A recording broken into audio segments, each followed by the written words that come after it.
जोंनि बे रायजोआ खिन्थु बिटिसिसो जों बिटिसियावसो थायो नोंसिनि बिटिआरआव जोङो थाया प्रमद बर' बादि बिटिआर एग्रिमेन्ट खालामनानै जातिखौ दाथखाय फाब नांगोन हारिखौ थगायनायनि फाबा बारा गोबाव थाया थाबैनो मोनो नोंथांमोनहा बिटिआर एग्रिमेन्टखौ डिनाउन्स खालाम सेपारेट स्टेट बिफिन खुनु असमिया अफिसारा बर' रायजोखौ इभिक्सन खालामनाय अर्डार होनाय नङा आरो जायनि फलाव बिथांमोनहा नार्भास जानानै बिथांमोननि डिस्ट्रिक्टनि प्रेसिडेन्ट माने मोनसे डिस्ट्रिक्टनि प्रेसिडेन्टआ बिजेपिखौ आरो हिमन्त बिश्व शर्माखौ वार्निं होलायलायबाय मानो वार्निं होखो नार्भास जाबाय थारमाने गाव हारसिं गेलेनांगौबा बिजेपिआ जेनखाबाय बेनिखायनो बेखौ केलकुलेसन खालामनानै आङो बुंनो नागिरदों प्रमद बर'नि CEM ट्रफिया दाखालि जाबाय बेनो फार्स्ट आरो बेनो लास्ट ट्रफि प्रमद बर' बिथाङा बेखौ बुजिनानै लाखादो आरो आं बुंनो सानदों प्रमद बर' बिथाङा जुदि बिटिआर सुक्तिखौ बिराद जुदि मोजां मोनथारोबा साबसिन हामसिन जुदि सानथारदोंबा बेनो सना हिरा बेनो एखे डायमन्ड जुदि सानदोंब्ला प्रमद बर' दिपेन बर' नोंथांमोनहा बिटिआर सुक्तिखौ लानानै मंगल ग्रहआव ग्रें ग्रें मोजां रायजो जाहैदो किन्तु नैबे जोंना बिटिसिआ जोंनि आसामावनो थागोन बे बिटिसिआ जोंनि सनानि रायजो बिटिसिआव फुल पावार दङ फाइनान्सियेल पावार दङ फाइनान्सियेल मोनबोनायनि बेवहाय प्रभिजन दङ बेनि साख्रि बाख्रि होनायनि गोहो दङ आरो बेनि गासैबो अफिसार स्टाफखौ फुल कन्ट्रल खालामनायनि बिटिसिआ गोहो दङ लेन्ड राइटनि खोथा दङ ट्राइबेल बेल्ट सिक्स शेड्युलनि हानि रैखाथिनि जोंहा साबि दङ गतिके जोङो बिटिसिखौ मालाबाबो फोथायनो हाया बेनिखायनो आं रायजो राजाखौ दिनैनि बे खौरां मेलनि दारै खावलायगोन जे रायजोफोर बिटिसिआ जोंनि बर'नि माने रैखाथिनि मोनसे रायजोमोन बिटिसिआ जथेस्थ पावार दंमोन बिटिसिआ साख्रि बाख्रि होनो हायोमोन गासिबो अफिसारखौ कन्ट्रल खालामनो हायोमोन बेनिखायनो जोङो बिटिसिखौ रैखा खालामनांगोन प्रमद बर'आ बिटिआर सुक्तिनि दारै बे 5 बोसोराव बै बिटिसिनि मोनखानाय पावार एन्ड फांसनखौ ओरैबादि फोजोबबाय एडमिनिस्ट्रेसननि सिस्टेमखौ सोलायबाय एकदम माने सिम्पल पन्चायती राजनि काउन्सिल बादि बिथांमोना बानायबाय जों बेखौ हगारनो हाया 5500 जन मानसि थैनानै हाजार बिजार दालां गावख्रबनानै रेलगारि गावख्रबनानै हाजार कौटि कौटि मानसिया जिउ जेल जानानै बुग्लि जानानै मोननाय बे बिटिसि आरो बे बिटिसिआ बिराद सनानि बिटिसि आसाम बै समनि अटल बिहारी वाजपेयी आरो जोंहा होम मिनिस्टार LK आडवाणी मोनहा जेरैबायदि बर'खौ अननानै 6 शेड्युल जे पावार होदोंमोन अट'नमि मोनसे पावार अट'नमियास गभर्नमेन्ट होदोंमन बे जोंनि थाखाय बिराद सना रुपा हिरा मुक्ताजों समान जों बेखौ लाखिफिननांगोन आरो बे हाग्रामा महिलारि लाबोनाय बे बिटिसि माने पावारखौ बिटिसिनि पावारनि प्रभिजन्सफोरखौ लाखिफिननोबा जोङो प्रमद बर'खौ फैगौ इलेक्सनाव एनि हाउ फेजेननानै प्रमद बर'खौ हाथायनांगौ आरो जोंनि बिटिसिखौ जोङो बासायफिननांगौ हाग्रामा महिलारिखौ लाबोनानै जे बिटिसि एक्ट बिटिसिआ दाबो रोखा आयेन हिसाबै दं बिटिसिनि एक्टनि प्रभिजनफोरखौ जोङो एक्सारसाइज खालामफिननानै माने सनानि रायजो बर'खौ जोङो बै समाव 17 बोसोर हाग्रामाया जेरै खुंदोंमोन बेबायदि खुंनाय पावारखौ जों दिनै लाबोफिननांगौ बे प्रमद बर' थगायसुलानि दिनै मुंसे गाबोन मुंसे एखेबारे माने थगायनाय बाथ्राखौ लानानै रायजो राजाया फोथायनो नाङा दिनै प्रमद बर'ल' थगायसुला नङा गुरुआ थगायसुला जानाय लोगो लोगो शिशुफ्रा गासिबो थगायसुलाजोब दिनै माने प्रमद बर' UPPL पार्टीनि डिस्ट्रिक्टनिफ्राय माने ब्लक लेभेलनि प्राइमारि लेभेलनि गासिबो लिडारानो थगायसुला रायजोफोर बिराद मिसा खोथा बुङो अरुणोदय स्किमखौ लानानै रायजोफोरखौ ओरैबायदि जाम्बा जाम्बि हिनजाव हौवाफोरखौ थगायगासिनो दं आरो बिथांमोनहा जे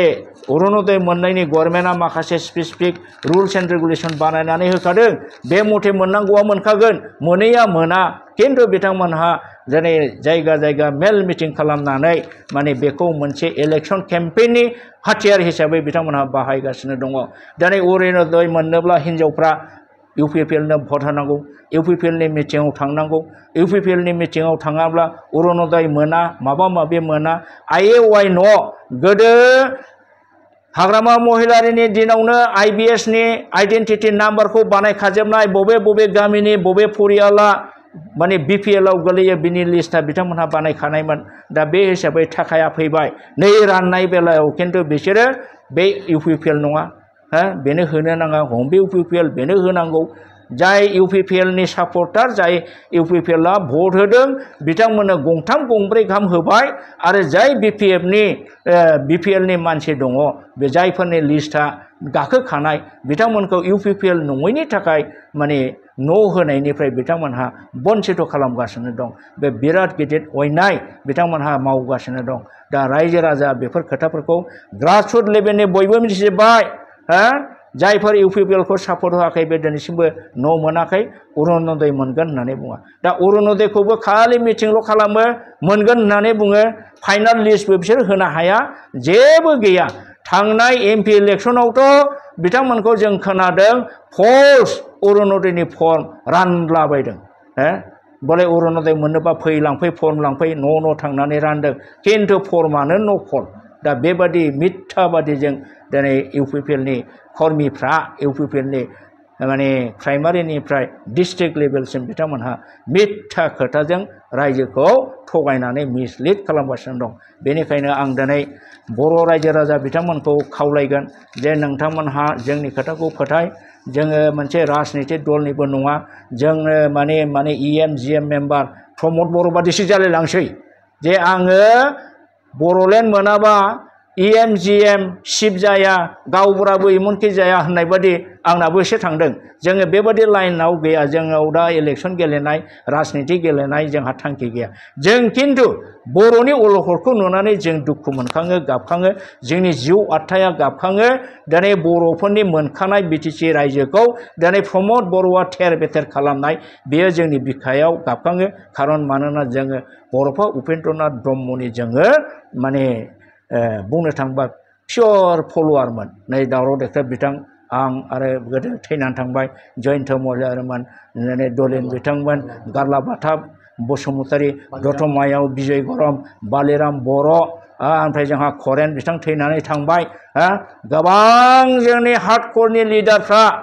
दिनै गोबाङानो थैनानै थांबाय जों खिन्थु माखासे जायफोर गोथां दं बिसोरनि माइन्डआबो जोंबादि दिनैबो गोरा थना जानानै दं आरो बर'लेण्डखौ मालाबाबो जोङो धंस खालामहोआ BTCखौ मालाबाबो जोङो गोमाहोआ आयेनाव रोखा लिरजाखानाय 6 शिड्युल टु द कन्स्टिटिउसन अफ इन्डिया आयेन बिजाबाव हाबखानाय जों बेखौ लाबोफिननांगोन आरो बेखौ लाबोफिननोब्ला हाग्रामा महिलारिखौ शिफ्ट खालामनानै हाग्रामा महिलारि दानाय बे 6 शिड्युलनि आयेनखौ कार्यकरि खालामफिननांगौ बेखौ हिमन्त बिश्व शर्माबो हाया बादा होनो अमित शाहबो हाया खारन बियो already एनसाइन्ड in the constitution of India आन्डार द 6 शिड्युल प्रभिजन दा बेखिनिखौनो आङो रायजो राजाखौ खावलायबाय जोङो जावले गोबां बुंबाय प्रमद बर'खौ रायबाय दिपेन बर'खौ रायबाय राकेश दाउखाखौ रायबाय सानसे समाव गोबां नांलायनाय जाबाय दिपेन बर'जों जोङो अपेन डिबेट होनो माने चेलेन्ज खालामबाय दिपेन बर'आ एक्सेप्ट खालामबाय नाथाय दिनैसिमबो बिथाङा अपेन चेलेन्जखौ खालामनो आवगायबोनो हायाखै जों बुंदों BTCआ साबसिन BTC एकर्डआ ना BTR एकर्डआ साबसिन फै डिबेट होनि अपेन दिनै बिथांमोनहा एक्सेप्टबो खालामो आरो फैनोबो हाया मानो फैनो हानो बिसोरनाव उइकनेस दं दुर्बलता दं बिसोर जेनो मानोना रोखा इंराजिजों लिरनाय बेखौ बहा दाननो हानो जोंथ' डिबेट होयोबा दफा इंराजि फराय BTCनि आरो BTRनि फरायनानै कम्पारेटिभ आर्गुमेन्ट होगौमोन ना बिसोर थिखिनो हाया नंखायनो दिपेन बर'आ बे जिनिसखौ माने जोंनि खाथियाव फैनो हायाखै दिपेन बर' बिथांखौथ' आं बुंगोन प्रमद बर' दिपेन बर' नोंथांमोनहा नोंथांमोननि BTR एग्रिमेन्टआव final and comprehensive solution while keeping intact the territorial integrity of the state of Assam मानो लिरबोआ बाहायबो नोंसोरो बे बर' रायजो सेपारेट स्टेट उपेन्द्रनाथ ब्रह्मनि मेइन बिखानि थांखिखौ नोंसोरो स्टप खालामबोखादों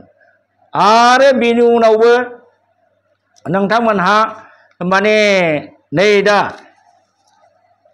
मिशन भिजन प्रमद बर'नि बे बिजाबाव दाखालिसो लिरनाय बिजाब नैबे बे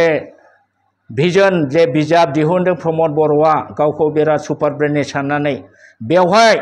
जोंनि आगोलनि डिजिपि मानगोनां भास्कर ज्योति महन्त बिथाङा होनबाय जे 1987 नि उपेन्द्रनाथ ब्रह्मनि डिवाइड आसाम 50-50 डिमान्डखौ दिनै बिटिआर एग्रिमेन्टनि दारै फोजोबनो हानाय जाबाय। दा बड'लेण्ड डिमान्डआ जोबफैबाय, डिमाइस जाफैबाय, थैफैबाय होननानै लिरदों। होमबा मोननै प्रुफ जाबाय,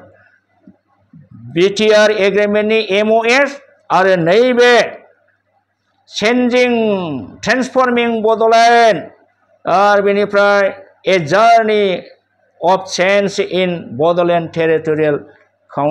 रिजियन बे मोननैयाव प्रुफ रोखा रोखा जाबाय। दिपेन बर' मोनसे खोथाखौ नोंसोरो जेब्लाबो गोसोआव ला, नोंथांमोनहा बर'फा उपेन्द्रनाथ ब्रह्मनि आदर्श नितिजों जोङो मावदों होनो गमामायै नोंसोर जुदि बिदि मावदोंब्ला नोंसोरो बे माने सेपारेट स्टेट बड'लेण्ड बिनायखौ मालाबाबो गारनो हाया। दा मोननै प्रुफ होबाय आङो। दा मानो गारनो हाया जे असमियाफ्रा दिनै नङा, बहुद बोसोर आगोलनिफ्रायनो असमियाफ्रा जोंखौ बिमा बाथुलनि फिसा, जोंखौ जाथि नङै बादि जोंखौ माने दानख्रेब सुख्रेब बुख्रेब आलाय आथानि माहियारि सुखुथि साया हिसिल नायगासिनो दं। बे दिनैबो सोलिनानै दं दिपेन बर'। दिनै मानो बर'फोरखौल' एख्ल' नायनानै इभिकसन खालामो? नोंथाङा दाखालि बे सारिदुवार आरो न'दुवारनि 40टा न'खरनि जे होजानो नागिरनाय बेखौ लानानै नोंथाङा स्टेटमेन्ट होदों। बे स्टेटमेन्टखौ दिनै नों मानो होनांखो? नोङो जुदि सेपारेट स्टेटखौ अथल लाखिनानै रायजोखौ जुदि संकष्ट सदिया जुदि बियोमोनबा, संकष्टल' नंला तिस्ता टु सदिया नोङो जुदि रायजोखौ बिनानै लानो हायोमोनब्ला दिनै आसाम सरकारनि सोरबा सासे फिसा अफिसार, जाय फिसा अफिसारा दिनै इभिकसन नटिस होदों, बे इभिकसन नटिस होजानाय जाथिनि मान सन्मान थांनाय बे जिनिसा फैयामोन। बर'फा उपेन्द्रनाथ ब्रह्मआ बिनिखायनो बे असमिया जाथिया जोंखौ गासैबो जेब्लाबो जेरैबो बुख्रेबबाय थागोन, बुथारबाय थागोन, अपमान खालामबाय थागोन, निर्यातन खालामबाय थागोन होननानैनो जों असमियाजों कुनुदिन रायजो जानो हाया, आलादा रायजो नङाबा जोङो थैब्लाबो थांनानै थानो हाया होननानै सेपारेट स्टेटखौ बिदोंमोन। दिपेन बर' बेखौसो होननानै बुङो उपेननि माने सोलोंसा बा फल'वार। You never can be follower of Upendranath Brahma because you have already give up. You have given up the separate state demand. दिनै नोंनि बे दुर्बलतानि थाखायनो दिनै 40टा न'खर होखारजागोन, गाबोन समफोर आरो बांसिन होखारजागोन आरो जोंनि बर' हारिखौ सैमा अमा मावजिफोर बादि असमिया मानसिफ्रा जेराव मेनावनो जिखुनु टाइमावनो बाहायहोसिगोन। बिटिसि जानाय समाव बेबादि बिथांमोनहा जोंनि सायाव बारा अत्याचार खालामनो हायाखैमोन, मानोना बिटिसिआ मोनसे गभर्नमेन्ट जाबायमोन, बिस्रा गावस्रा निजा मोनसे हमलेन्ड दंसै, एसे मान सन्मानखौ जोङो मोनदोंमोन आरो जोंहा केबिनेट मिनिस्टार रेंकमोन, चिफ आरो डेपुटि चिफ आरो आदार EMफ्रा माने स्टेट मिनिस्टार रेंकमोन। बेफोरबादि स्टेटास मोननायाव, पावार मोननायाव, हाग्रामा महिलारिनि 17 बोसोर सासन खालामनायाव बर' जाथिया बेबादि होजानाय आरिनाय बेबादि दुरनाम जाफेराखैमोन। नोंसिनि बे दानि आखलनि थाखाय, नोंसिनि गासिबो गावनि डिमान्डखौ गारजोबनायनि थाखाय हारसाफोरजों हिमन्त बिश्व शर्मा बा असमिया बिजेपि लिडारफोरजों नोंसोर बांद्राय दारिजों दारि गोरोबहोलायलायनानै ना थेंगोनानि गोरोबनायावसो दिनै बर'खौ फिन नाख्रेबनो बोलो मोननो नागिरगासिनो दङ। मानोना नोंसोरो ट्रु लिडार नङा। You are nominally now a Boro leaders, absolute leaders, but internally you belong to some other group, more power group, national party group. बेखौ दिनै रायजो राजाया बुजिनो बाखि गैला। नंखायनो नोंथांमोननि खोथानि सायाव दिनै बर' रायजो राजाबो हारसाफ्राबो रावबो फोथायनाय गैला। नंखायनो नोंथांमोननि ससियेल मिडियायाव बुंनाय खोथाफोरखौबो 300-400नि बारा रावबो नाया। नो भेलु et al Dipen Boro' and Pramod Boro'. दा आं बेखौनो खावलायनानै नोंथांमोना स्टिल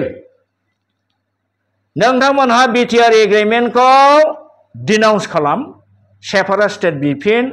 खुनु असमिया अफिसारा बर' रायजोखौ इभिकसन खालामनाय अर्डार होनाय नङा रायजो बिफिन दिनैबो टाइम दं जोङो बिफिननो फैज' जोंबो बिगोन नोंथांमोनहाबो बि खिन्थु थगायनो मोना बिश्वासघातक खालामनो मोना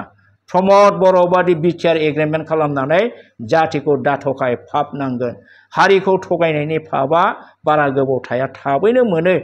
बावैसोजोंनो माने बे माबाखौ मोनसिगोन आं नंखायनो आं बुंनो सानो नोंथांमोनहा बिटिआरखौ जुदि बिराद मोजां मोनथारोबा बिटिआर आरो नोंसिनि गांनाय उखैनायखौ सुफुंजोबोबा नोंसोरो प्रमद बर' दिपेन बर' एबसुनि जेसेबां लिडार दं इउपिपिएलनि जेसेबां लिडार दं बे बिटिआर सुक्तिखौ लानानै बिटिआर एग्रिमेन्टखौ लानानै मंगल ग्रहआव थांनानै बिटिआर रायजो ग्रें ग्रें खुंनानै जाहैदो जोंनि बे रायजोआ खिन्थु बिटिसिसो जों बिटिसियावसो थायो नोंसिनि बिटिआरआव जोङो थाया गोजोन्थों